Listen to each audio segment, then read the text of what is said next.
Grace and peace be unto you from God our Father. The Messiah King. At this point, Messiah pauses, as it were, to celebrate the coronation of Jesus and to look at its consequences. If the Son of God has truly conquered sin and death and is now exalted to the right hand of God on high, what does that mean to a world where evil and darkness have so long held? The Ascension is a neglected festival in many of the Christian churches today. But Easter speaks of victory over death and the grave. We can understand and appreciate that. Pentecost speaks of the power God makes available to the church and in believers to enable us to live in step with His purpose. That sounds incredible. But the Ascension seems more elusive. Why does it matter that Jesus was taken up, in the picture language of the New Testament, to the right hand of God? We know He was the Son of God. We know His resurrection represents a mighty victory over darkness. How would this symbolic coronation add anything to it? The answer lies in the arias and recitatives and choruses that follow, with words taken from the Psalms and the book of Revelation. The seating of Christ at the Father's right hand is a sign of completed victory and of the Father's approval of it. Christ has sat down because his arduous, hard, laborious work is done. But He sits at the right hand because that is the place of highest honor.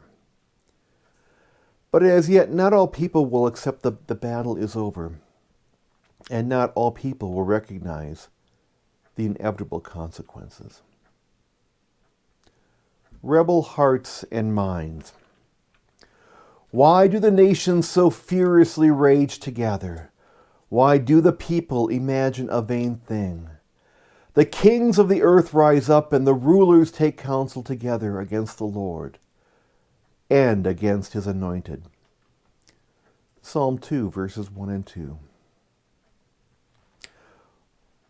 While God seems powerless, the powers that be were content to lie low. But when God showed His hand and threatened their authority of power, the earth revealed them in all of their ugliness. The cross and resurrection of Jesus are, in the end, about power. Who rules the universe? Who holds sway on earth? Where does ultimate power lie? While Jesus was dying on the cross, the disciples could have been forgiven for feeling that. Yet again, the disciples, his closest friends, felt that the evil forces of the world were shown to be even more powerful than goodness, truth, and love. Here was a man who preached forgiveness. Here was a man who preached turning the other cheek, preached loving one's enemies. More than that, Jesus showed extraordinary power Himself in casting out evil, in healing the sick, in bringing sight to the blind. If ever anyone could challenge the might of worldly power and empire, it surely would be Him. And yet it seemed to have ended in failure. It was the Roman governor, the representative of the imperial power, who pronounced the death penalty. His soldiers carried it out, urged on by the religious authorities of Jerusalem. This was the hour of darkness, the moment when all hope had gone. If Jesus couldn't overcome the principalities and powers, then surely nobody could. That's why the resurrection of Jesus is such a dynamic and dramatic reversal. So dramatic that it took the bewildered disciples by surprise, frankly. In one moment of divine intervention, history was rewritten.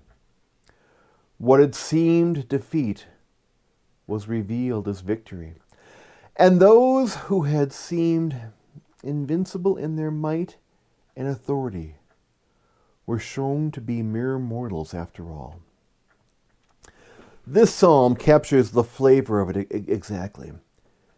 It pictures the Lord's anointed, the Messiah King. For that is precisely what the title means, as the object of earthly rage and fury. The powers that can be conspired and can involve people in complicit plots, all with the object of confounding the purpose of God. But their plots, oh no, their plots were in vain. Their ruler and their rule is about to be taken from them and given them to another, the Lord's anointed. When the words were first penned, it was a picture of victory of a king of Israel against the scheming and the plotting of the Gentile nations that surrounded them. But now it becomes, in the mystery of prophecy, a picture of the victory of Jesus over the assembled powers of earth and of death, and especially of the grave. However much the enemies of God rage or scheme and plot, and however great their power appears to be, God has defeated them. What is true on this vast macro scale is in terms of the victory of God over the evil in his universe, is also true of the macro scale of personal experience. It's a real breakthrough in faith when we see all the powers and influences that line up against the Christian believer through the perspectives of eternity. All the cynicism and ridicule, all the temptation of money, of sex and power, all the manipulation and persecution we may experience at the hands of those whose eyes are closed to what God has done, are really only minor skirmishes in the context of the whole battle. Christ has conquered. He has gone up on high. He is seated on the throne of the universe. That doesn't mean that the fury of the enemy may not hurt us. It doesn't mean that we don't need to be aware of the conspiracies and plots of those who have most to lose by godly victory over evil. But it does mean that we can see them as they really are, kings and people whose day is very nearly over and whose defeat has truly already taken place. In our Western society, we may feel that much of the opposition to God's rule flows from apathy and skepticism rather than direct, angry oppression. Yet whether people to seek to witness to Christian values or challenge the world's priorities, the reaction, however it expresses itself, just as negative and often vicious, we need to know that God still is the ruler over all. And God and evil are always on a collision course. But God's people need to be clear which side of the conflict they are on when we are faced with our challenges.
painting. Imagine a painting. And why the people imagine a painting?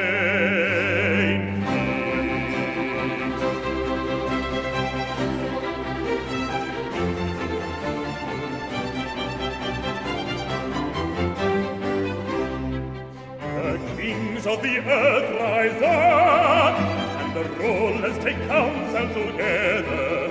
They